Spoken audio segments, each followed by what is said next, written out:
들으라 부한 자들아, 너희에게 임할 고생으로 말미암아 울고 통곡하라. 너희 재물은 썩었고 너희 옷은 좀 먹었으며 너희 금과 은은 녹이 슬었으니 이 녹이 너희에게 증거가 되며 불같이 너희 살을 먹으리라. 너희가 말세에 재물을 쌓았도다. 보라, 너희 밭에서 추수한 품꾼에게 주지 아니한 삭시 소리 지르며 그 추수한 자의 우는 소리가 만군의 주의 귀에 들렸느니라. 너희가 땅에서 사치하고 방종하여 사륙의 날에 너희 마음을 살찌게 하였도다. 너희는 의인을 정죄하고 죽였으나 그는 너희에게 대항하지 아니하였느니라.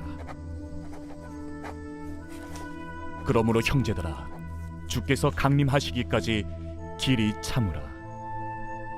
보라, 농부가 땅에서 나는 귀한 열매를 바라고 길이 참아 이른 비와 늦은 비를 기다리나니 너희도 길이 참고 마음을 굳건하게 하라. 주의 강림이 가까우니라. 형제들아, 서로 원망하지 말라. 그리하여야 심판을 면하리라. 보라, 심판주가 문 밖에 서 계시니라. 형제들아, 주의 이름으로 말한 선지자들을 고난과 오래 참음의 본으로 삼으라. 보라, 인내하는 자를 우리가 복되다 하나니 너희가 욥의 인내를 들었고 주께서 주신 결말을 보았거니와 주는 가장 자비하시고 긍휼히 여기시는 이시니라. 할렐루야. 행복한 추석 명절 보내고 계신가요? 오늘도 함께 예배를 드릴 때 하나님 주시는 은혜가 여러분의 모든 가정마다, 모든 가족들마다 함께 하기를 간절히 소망합니다.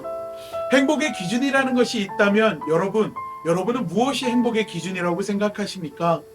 보통 많은 사람들이 행복의 기준을 이야기할 때 빼놓지 않는 것이 물질입니다. 물질이 많으면 많을수록 걱정이 줄어들고 행복할 수 있다라는 것입니다. 때문에 늘 물질은 사람에게 있어서 큰 유혹의 대상이 됩니다. 이는 예수님께서 금식하시고 또 마귀에게 시험을 당하시는 모습을 통해서도 알 수 있습니다. 높은 산으로 올라가 예수님에게 천하 만국과 그 영광을 다 보여주면서 자신에게 엎드려 경배할 것을 이야기하는 것을 우리는 성경을 통해 볼 수가 있죠. 그러면 이 모든 것을 주겠다라고 이야기합니다. 여러분, 물질을 따라 살아가다 보면 욕심에 끌려 죄악의 길로 미끄러질 수 있음을 우리는 늘 기억해야 합니다. 디모데전서에서도 구하려고 하는 자들은 시험과 올무와 여러 가지 어리석고 해로운 욕심에 떨어진다라고 말하며 이는 곧 파멸과 멸망에 빠진다라고 경고합니다. 그러면서 하는 말이 돈을 사랑함이 일만하게 뿌리가 된다라고 말씀을 하고 이것을 탐내는 자들은 미혹을 받아 믿음에서 떠나 많은 근심으로 스스로를 찌른다라고 말씀하고 있지요. 그렇다고 예수 믿는 자들이 늘 가난하게 살아가고 궁핍하게 살아가야 한다라는 것은 아닙니다. 하나님이 주시는 물질의 축복을 누리며 살아가되 물질에 대한 광한 욕심을 가지고 살아가는 것, 즉 물질의 메인 삶을 살아가서는 안 된다라는 것입니다. 야고보 사도는 우리가 물질의 시험에 들지 않기 위해서 기억해야 할 것이 있음을 이야기합니다. 첫째는 정당한 방법으로 벌어야 한다라는 것입니다. 사람들이 재물에 대해 갖는 최대의 관심은 얼마나 많이 벌었는가 하는 것입니다. 그리고 많이 벌기 위해서 불법적인 방법을 사용하기도 하지요. 예전에 누군가 그런 말을 한 적이 있습니다. 국가에 세금을 낼 때 세금을 적게 내기 위해 온갖 방법을 동원하는데 이게 좋게 말하면 절세이고 나쁘게 말하면 탈세라고 이야기를 하더라고요.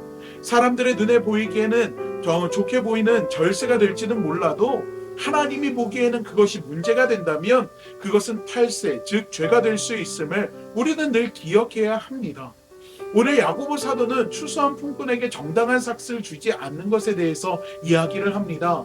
세상 사람들이 아무리 온갖 불법적인 방법으로 재물을 쉽게 모으고 그 재물을 자랑한다 하더라도 하나님의 자녀인 우리는 오직 정당한 방법으로 재물을 모으고 또 그 재물을 이웃사랑에 실천하는데 바르게 사용해야 한다라는 것입니다. 사무엘상 2장 7절 말씀을 보면은요, 여호와는 가난하게도 하시고 부하게도 하시며 낮추시기도 하시고 높이시기도 하신다고 말씀합니다. 하나님이 모든 것의 주인이시기 때문입니다. 그러므로 우리는 하나님께서 우리에게 맡겨주신 재물을 그 맡은 신실한 청지기로서 하나님의 영광을 위해 그 재물을 정직하게 그리고 올바르게 모아야 한다라는 것입니다.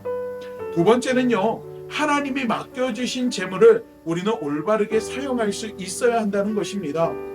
야고보 사도는 재물을 이기적인 용도로 잘못 사용하는 데 대한 경고를 우리에게 하고 있습니다. 자신의 욕심을 채우기 위해 쌓아두고 사치와 쾌락을 누리는 데 재물을 허비합니다. 이러한 삶은 결국 하나님이 원하는 삶이 아니라는 것입니다. 때문에 우리는 재물을 사용함에 있어서 반드시 기억해야 할 것은 하나님이 원하시는 일에 사용이 되어야 한다라는 것입니다. 노블리스 오브리제라는 말이 있습니다. 이는 사회 지도층이 도덕적 의무를 뜻하는 말입니다. 자신이 누리는 명예만큼 의무를 다해야 한다라는 것입니다. 우리 믿음의 사람들도 마찬가지입니다. 하나님이 우리에게 재물을 나를 위해서 사용하지 말라는 것이 아니라 우리 자신을 위해서 사용하되 필요 이상의 소비를 경계하고 하나님이 주신 재물을 올바르게 사용할 수 있도록 해야 한다라는 것입니다. 가난한 자들, 소외된 자들, 하나님의 나라가 확정되고 복음이 전파되는 일들에도 그 재물이 사용되어야 한다라는 것입니다. 하나님은 우리가 재물을 모으고 그것을 바르게 사용하는 것에 대해서 관심을 기울이십니다. 그 재물을 주신 분이 하나님이시기 때문에 그렇습니다. 때문에 하나님이 기뻐하시는 일에도 그 재물이 사용되므로 우리가 누리는 주의 백성으로서의 삶만큼 우리 역시 우리에게 주어진 의무를 다해야 될 줄로 믿습니다. 그것이 바로 선하고 신실한 청지기의 역할을 감당하는 것인 줄 믿습니다. 오늘 함께 예배를 드리는 모든 성도님들 가정마다 하나님이 주시는 물질의 축복이 가득하고 이를 통해서 신실한 청지기의 역할을 감당할 수 있는 축복이 함께하기를 간절히 소망합니다. 우리 기도하도록 하겠습니다.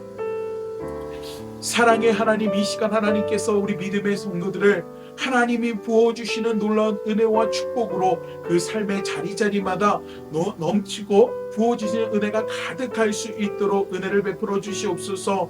하나님이 주시는 그 은혜와 축복을 통해서 삶이 풍성해지게 하시고 하나님 그 풍성함을 통하여서 하나님이 원하시는 곳에 그 풍성함을 흘려보낼 수 있는 우리 믿음의 성도님들의 삶의 자리자리 또한 가정이 될 수 있도록 하나님께서 은혜를 베풀어 주시옵소서.